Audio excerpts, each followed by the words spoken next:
there's a beautiful parable of a man who's grasping at a rope for his life. He's holding onto this rope for dear life. If he lets go, he's going to plummet to his death. And of course, as time goes on, his arms and his hands and his fingers become very, very tired, but he has to hold on, because if he lets go, he's going to plummet to his death. And one moment, he has this vision, this divine vision, of this angel who comes to him and who says, that which you're seeking you will find only by letting go. And he says, but I can't let go. If I let go, I'm going to plummet to my death. And she says, well, how about you just let go with one finger? And so he thinks, all right, well, one finger's okay. I still got the rest of it. So he lets go with one finger. And suddenly there's this wash of peace that comes over him. And then she says, how about another finger? And he's very afraid, because can one really hold on with only 3 fingers? She says, trust me. He lets go. And this goes on finger by finger until he's got one finger left on the rope. And the angel says to him, this one is up to you. I can guide you no further. This is up to you. And as he's let go, finger by finger, he has started to really find and deeply experience that sense of peace, that sense of bliss, that sense of being at one with the universe. So some part of him wants to let go, but of course he's terrified because it's only this finger. And he can't even imagine how that one finger is holding up his entire body. But miraculously, somehow that finger is keeping him up on the rope. But finally, he connects to the grace. He has faith in the angel. And he lets go with his finger. Even though he was expecting he would plummet to his death, and after he gets over his moment of shock, he looks down and realizes he's actually standing on the ground. And he's been standing there the entire time. For so many of us, we're clutching, grasping at something that we think is the most important thing. We think is what's going to make our life. We think is who we are, but this is who I am. And that if we let go, somehow, we too will plummet, either physically or metaphorically, to our deaths, without realizing that we're actually being held and supported the entire time. That the universe is there taking care of us, providing everything. And there's no need to clutch, there's no need to grab.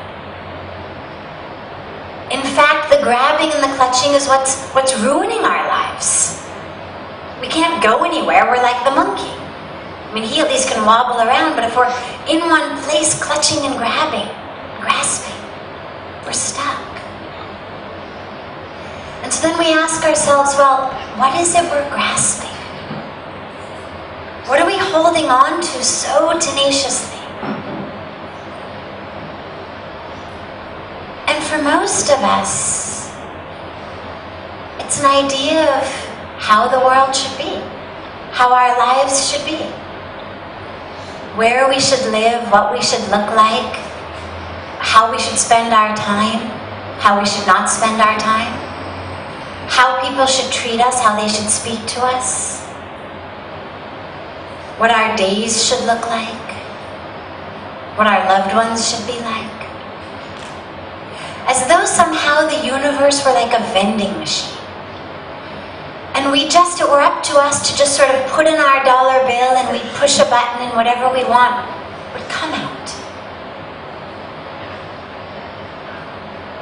with a vending machine, yeah, it works. You put in your dollar bill, you push your button for a chocolate bar, and a chocolate bar comes out. But in life, we put in our dollar bill and we push the button for chocolate bar, and we get a bag of carrots instead. And so we think, oh, vending machine's broken. God doesn't exist. He doesn't listen to my prayers. I've got the wrong guru. I've got the wrong mantra. I'm in the wrong yoga class. I need a new CD, a new book. My stars are in the wrong place. Whatever it is to make this vending machine work, if I just had it right, then I'd get that chocolate. Without realizing that, well, maybe we're 400 pounds, maybe our teeth are rotten, maybe we're diabetic, and maybe the cosmic energy, the grace, God, has actually given us something that is much better for us than a chocolate bar. But only when we can take that bag of carrots and say, okay, God, this is what I'm supposed to have. That's when the flow comes in our life. When we're constantly wanting something different, one step ahead, that level of control is what keeps the flow from our lives. Imagine for a moment those of you who are parents.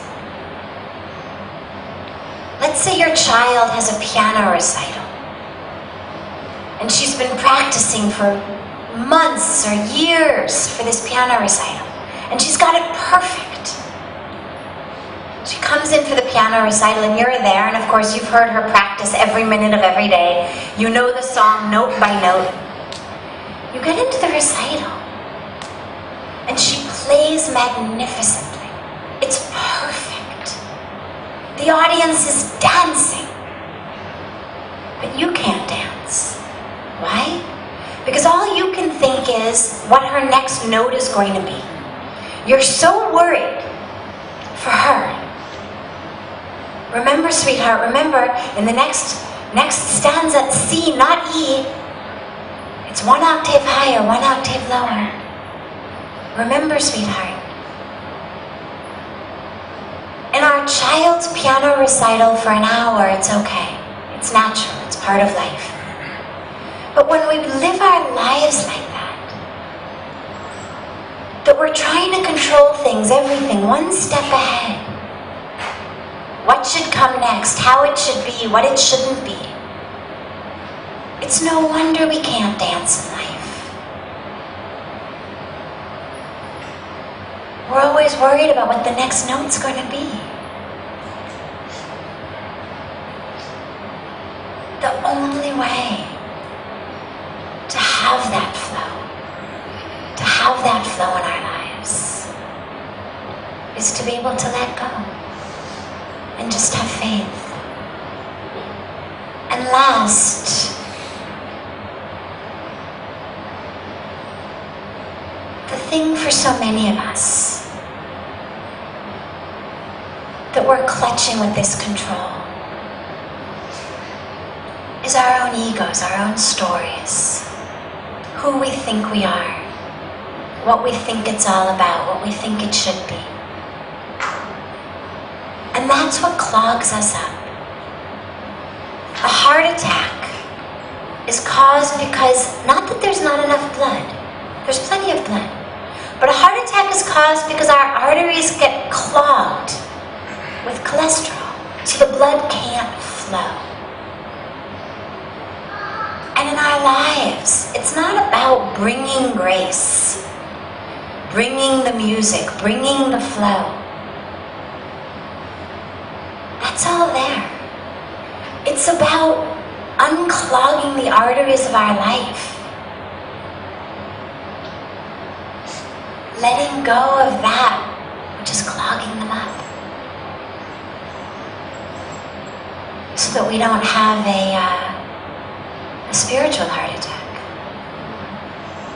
so that the grace can flow, the music can flow, the river of life can flow through us. And that